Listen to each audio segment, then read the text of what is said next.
I want to thank Senator Moreno for his impassioned and very well-informed questioning, and just point out for the record that I fully agree we need lower-cost cars, and one of the keys is never, ever, ever get the undercoating on the car. The answer to that is no.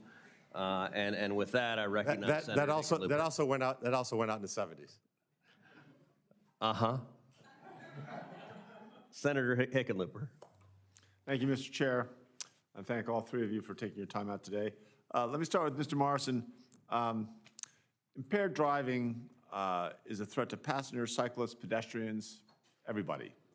Last year, the U.S. saw almost 40,000 fatalities involving motor vehicles, 12,429 fatalities involved alcohol-impaired driving. That's 30% of all fatalities. We have a national blood alcohol concentration, BAC, a national limit of 0.08% to determine alcohol impairment. Currently, there is no uniform national standard to measure marijuana impairment. In Colorado, marijuana impaired driving is a blood test above 5 nanograms of THC. At least 16 other states have zero tolerance laws prohibiting any amount of drug impairment while driving. Creating a national standard for marijuana impairment is going to ease the burden of law enforcement, prosecutions, help clarify legal requirements across states, and without question, save countless lives. So, Mr. Morrison, what steps would you direct NHTSA to take in consultation with states, our laboratories of democracy, to develop a national impairment standard for marijuana impaired driving? I think NHTSA absolutely plays a critical role here. And during my time as chief counsel in the first term, we were really pushing hard this campaign against drug impaired driving. Some of the messaging we put out, drive high, get a DUI. If you feel different, you drive different. I think there isn't this necessarily public consciousness that when people are using marijuana, that it has an impairing effect on their ability to drive a vehicle. And it harkens back to the 50s. If you look at research, people would say it was pretty common for them to say, I need another martini so I can calm down. I drive better when I'm impaired. I think we haven't had that. There's absolutely been a shift in perception there, although impaired driving, alcohol-impaired driving is too high. We haven't seen that similar shift for marijuana, and it's absolutely something that I would intend to double down on. I would also look to partner with, I think, the National Office of National Drug Control Policy to work with them on that as well as law enforcement in the states. Yeah, absolutely. I think it's one of those lurking giants that's out there, and the country has not gotten their arms around the fact that more and more kids are smoking pot instead of drinking.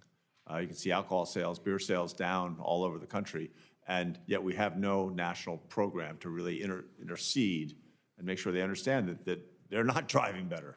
Right, and the poly use is another issue. There's compounding factors of alcohol use with drug use that also need to be recognized. I do understand there are some scientific challenges to really gaining that notion of whether or not there's a threshold level. Well, it's like alcohol. It's different size people. There's some variation there, but the science is getting there, and certainly the level of impairment can clearly be measured and calculated against the consumption of narcotic. Absolutely, and it's an area where I know you've been a national leader. I appreciate that, and we look forward to working with you. You bet. Mr. Roberti, nationwide, PHMSA oversees safe operation of 3 million miles of pipeline, 17,000 underground storage tanks, more than 160 liquefied natural gas facilities. The Colonial Pipeline ransomware attack was a stark reminder of the vulnerability of critical infrastructure to cyber attacks. PHMSA and pipeline operators rely on information provided by the Cybersecurity and Infrastructure Security Administration, CISA, as well as the private sector.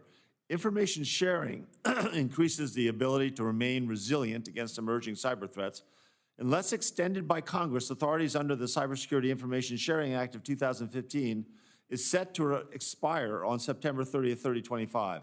So, Mr. Roberti, do you believe any lapse in authorities to share cyber threat information would increase risk for pipeline operators, and how could PHMSA maintain cyber resilience? Well, thank you, Senator, for the question. And I spoke earlier about the critical importance of keeping a very focused eye on both physical and cybersecurity threats.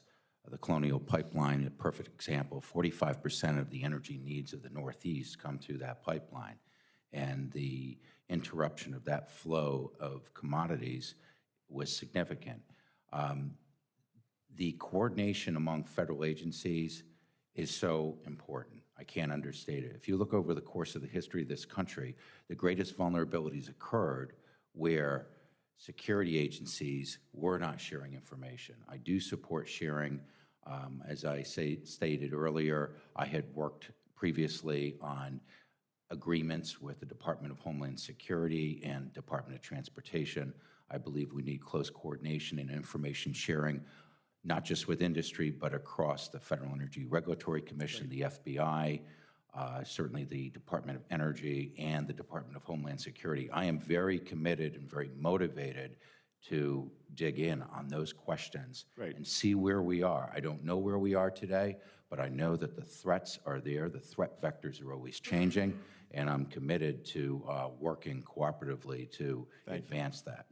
I'm out of time, but I do want to leave just with Mr. Morrison that the fact that there are no federal statutes or regulations that oversee fully autonomous vehicles yet coming out of our laboratories of democracy, that should be, I'm going to submit a few questions on that in the written just because we're out of time now, but I think that's another big issue that we're going to have to face. Yield back to the chair.